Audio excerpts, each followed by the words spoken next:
So there is a type of wish fulfillment fantasy that a lot of victims engage in, and it is what I call the lie of the great monologue.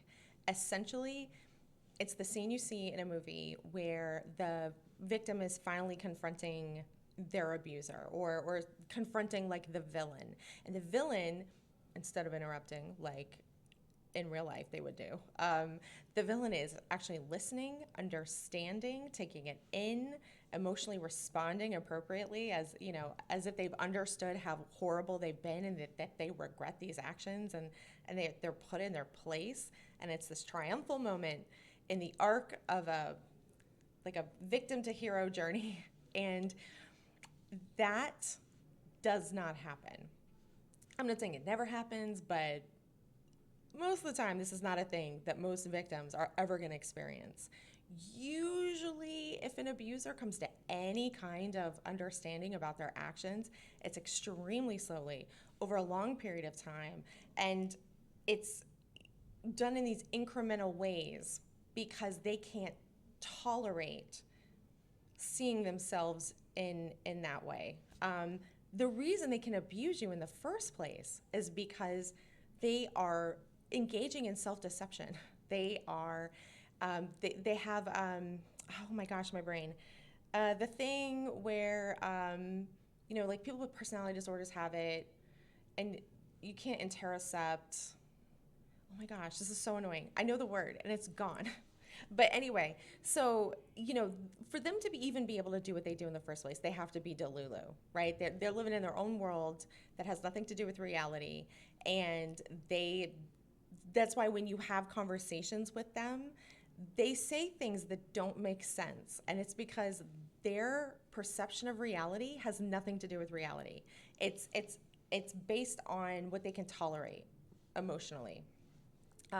So if you are somebody who is, still emotionally attached to this harmful person,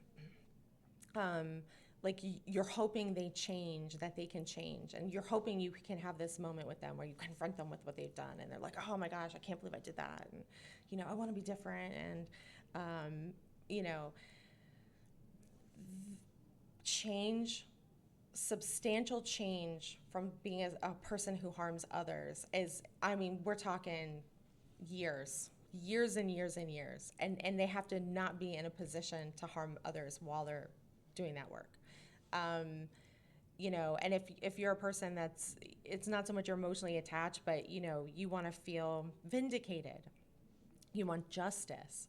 um, your justice is going to come from third parties usually, not from the other person themselves. And I've mentioned this in articles before, but even if you got an abuser that came and let's say was like, oh, I can't believe I did this, I am so sorry, and it's not a manipulation tactic, which like 99% of the time it's gonna be, um, unless you've healed, that's not gonna be helpful to you.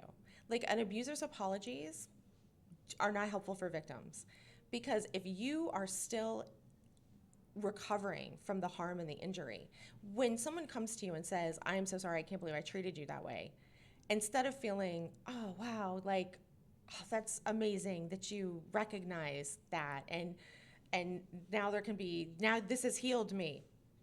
What ends up happening is the victim who's still recovering, still in pain and hurt, says, why? Why me? Why did you do this to me? How could you do this? The There is no resolution for the victim. It's just more questions and more pain, right? Like the abuser coming to you with this kind of apology is not a thing that's healing. And for some reason, we think it is. Um, so if they come to you and you've already healed, right, then you can hear the apology without it like being triggering. But like it's not like you healed from the apology. We heal when the harm stops.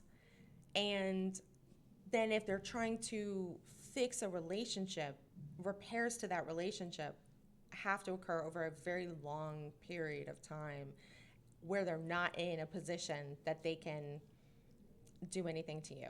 Like, um, it's victims and abusers sometimes want the relationship basically to continue to exist in its same form, uh, but also have things be different. And that's just not how things work.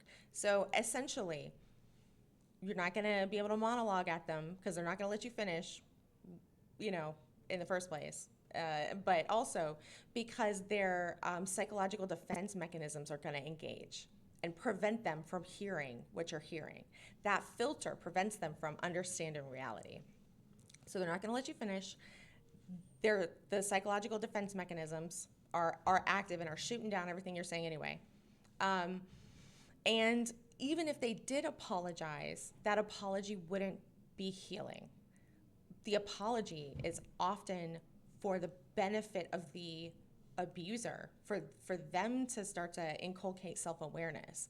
Like, it doesn't help a victim. And finally, you cannot heal in the same relationship that harmed you. You, like, things have to be different, transformed, distance, whatever. Trying to hold on to a friendship, trying to hold on to a romantic relationship, trying to hold on to your parents in that parent-child dynamic, you know, if you're an adult, is there cannot be healing in that dynamic because that dynamic is where the harm originally occurred. There has to be a different dynamic that then, and I'm not even recommending this, I just know that people try. When I've had relationships with people who've harmed me that have then been repaired, there was distance, often a pause in the relationship, you know, and it wasn't in the same form as it had been when the harm occurred.